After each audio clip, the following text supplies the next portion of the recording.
স্বপ্ন দেখা ভালো জানো, স্বপ্ন না দেখলে জীবনে সাকসেসফুল হওয়া যায় না।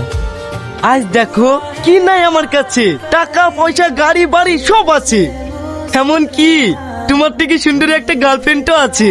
চোখ দুটো দেখো একদম মায়াবী, তোমার মতন টিপটিপি না, তোমার মতন চুষা আম না। আমি এখন ফুল হ্যাপি, শুধু এইটুকুই তোমাকে বলার ছিল। চলো যাক। 1000 টাকা দিলে হয়েছিল তো, 800 টাকা কেনে। কি অত অভিনয় করেছো বললো, গুনে 8 টাকার অটো বলনি, 800 টাকা দিছি। এই তোমার ভাগ্য ভালো। এই দেখো লাও তোমার টাকা, আমি এক্ষুনি কি মেয়েটাকে সব বলে দিছি। না না বোন, ও কাজ করো না। এই নাও আরো 100 টাকা, তুমি আমার বোন হও না। ঠিক আছে ঠিক আছে।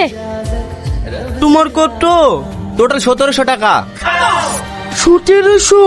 ঠিক আছে ভাই চলো। কোথায়? ডাক্তার বাড়ি, রক্ত বেঁচে দেবো। ঠিক আছে চলো। আর শোনো, ডাক্তার বাড়ি যেদিকে থারের যা তেল লাগবে সে টাকা কিন্তু তোমাকে দিতে হবে। 5 কিলোমিটার এসেই 1500 টাকা, 20 কিলোমিটার দূর ডাক্তারখানা। তোমার এই গাড়ি তেল দিতে গেলে কি আমার গায়ে রক্ত থাকবে?